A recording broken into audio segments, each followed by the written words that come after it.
Bonjour, alors je suis Jean-Pierre Ilam, donc bienvenue sur ma chaîne YouTube Quant à l'âme, et donc bienvenue à vous. Alors aujourd'hui je souhaiterais aborder un sujet qui je pense qui est très intéressant, d'accord, surtout pour les gens qui désirent entreprendre. Donc on croit toujours effectivement que créer une entreprise, créer un business, d'accord, il faut un gros capital, il faut une grosse structure, etc., etc. Bon, en quelque sorte, c'est pas faux, d'accord. En quelque sorte, c'est pas faux, mais il y a une façon plus souple, d'accord. Il y a une ou des façons plus souples entre guillemets, d'aborder ce sujet. C'est-à-dire qu'on n'a pas forcément besoin, au départ, de créer un business. On peut aussi créer un business sans argent. Je vais vous donner un exemple, un ou plusieurs exemples, d'accord. Alors, déjà, je vais prendre un extrait de ce livre, d'accord, un extrait de ce livre, et de mon expérience personnelle, du moins, par rapport à une activité que je pratique. Donc, je vais vous donner ce principe. Alors, il est important pour créer un business facile, entre guillemets, et sans argent, il est préférable, sincèrement, j'ai dit bien sans argent, créer un business sans argent. Donc, il est préférable de créer un service et de proposer des services. Parce que le service en lui-même, il n'a pas de coût. D'accord? Le service, il n'a pas de coût. Le seul coût qu'il peut y avoir, c'est le coût en termes de temps et le coût en termes d'énergie. Mais en soi, il n'a pas de coût monétaire. Donc, il est plus facile de commencer avec un service. Donc, je vais lire une des formes de valeur que propose ce livre qui se nomme Le Personnel MBA de Geoff Kaufman. Donc, c'est un livre que je recommande. Alors, un service consiste à aider ou à assister quelqu'un en échange d'une rétribution. Si vous voulez créer de la valeur via un service, vous devez être capable d'apporter un avantage quelconque à votre client. Pour être prospère, une entreprise orientée service doit avoir des employés qui possèdent une compétence, un talent ou une capacité que les clients réclament, mais ne peuvent pas ou ne veulent pas mettre en œuvre eux-mêmes. Veillez à ce que le service qu'elle offre soit toujours de qualité optimale, attirer des clients et les fidéliser. Donc, il y a un exemple qui est donné dans ce livre et je donnerai un autre exemple, d'autres exemples personnels.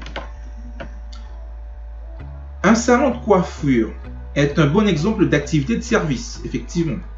Une coupe de cheveux n'est pas un produit. Vous ne pouvez pas en acheter une, c'est-à-dire le service en question, dans un rayon de magasin. Le service est la série d'actions que le coiffeur met en œuvre pour créer la nouvelle coupe que vous souhaitez. C'est en ce sens que les médecins, les designers indépendants, les ostéopathes, les jardiniers, paysagistes et les consultants sont des prestataires de services.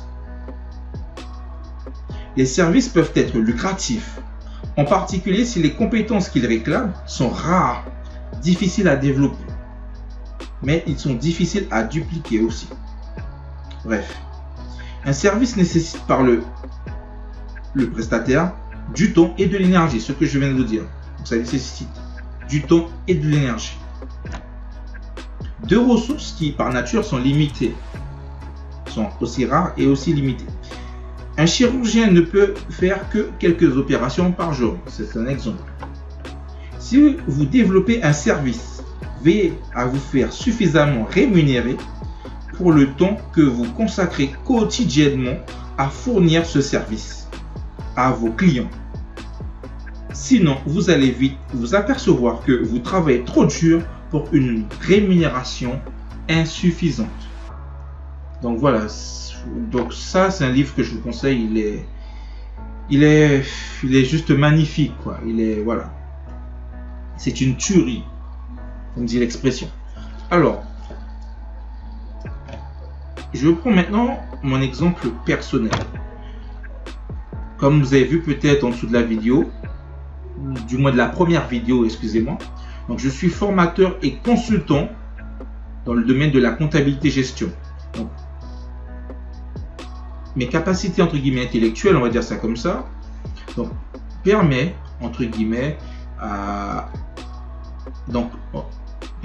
des clients, si vous préférez, de les aider dans leur vie, c'est-à-dire dans leur vie professionnelle, bien sûr.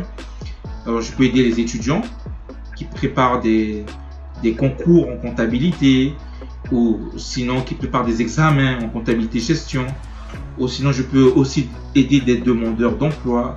Je peux aider des personnes qui souhaitent changer de voie, changer de direction, changer de corps de métier, si vous préférez, d'accord? Et justement, moi, je travaille essentiellement, mes clients sont essentiellement des centres de formation. Et donc, ces centres de formation font appel à des gens comme moi, d'accord, qui ont une certaine expertise dans leur domaine, d'apprendre justement à leurs clients comment pratiquer de la comptabilité, comment faire de la bureautique, comment utiliser Excel, comment utiliser Word, comment utiliser Access, d'accord, comment utiliser PowerPoint. Donc voilà, il y a un tout. Et justement, ça c'est un service dans le sens, on me rémunère, les centres de formation qui sont mes principaux clients me rémunèrent pour les prestations que j'apporte à leurs clients, d'accord. Et donc, entre guillemets, comme vous avez compris, c'est eux les intermédiaires. Donc, dans l'histoire, je suis content parce que, voilà, je peux fournir mon travail et j'ai une rémunération.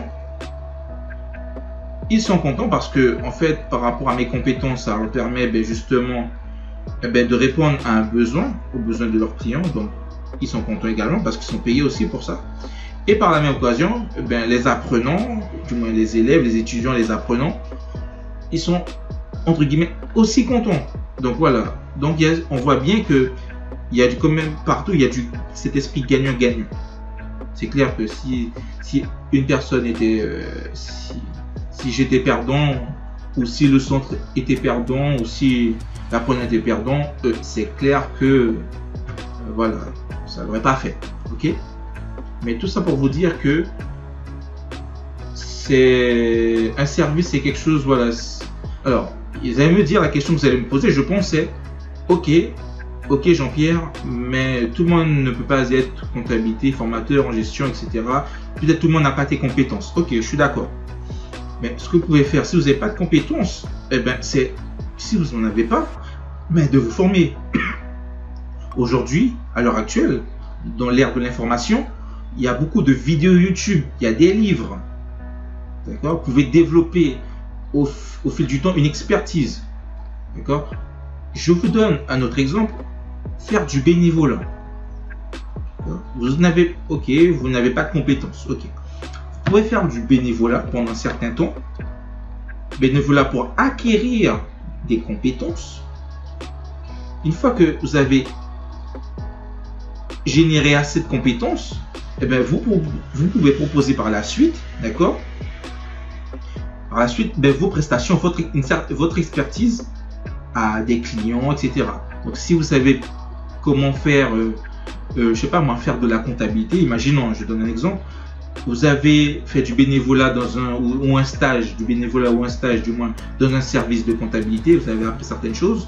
Vous avez aussi, pourquoi pas, par la même occasion, vous êtes formé auprès d'un organisme de formation, etc. Et donc vous avez une certaine compétence en la matière, et de ce fait, vous pouvez proposer vos services à des personnes qui sont intéressées, d'accord ? Par exemple, faire de la saisie compte, ce qu'on appelle opérateur de saisie. Donc ça aussi, ça peut être intéressant. Ou bien encore, coiffeur. Vous allez là, vous êtes dans votre quartier, quelqu'un vous montre comment couper les cheveux, comment arranger, etc. Et voilà, c'est bon. Et donc vous avez appris, vous avez investi votre temps vous avez investi votre temps justement à comprendre les choses. Donc, vous avez essayé de comprendre les choses et vous avez, donc c'est un investissement en temps, c'est-à-dire vous avez investi votre temps dans l'apprentissage. Une fois que vous maîtrisez bien les techniques, etc. Maintenant là, vous proposez vos services justement et vous êtes rémunéré pour ça justement. D'accord? Donc voilà, voici quand même des exemples de business, d'accord, sans frais, sans capital que vous pouvez. Et justement, les services, c'est bien ça. Je vous donne un autre exemple, hein, d'accord.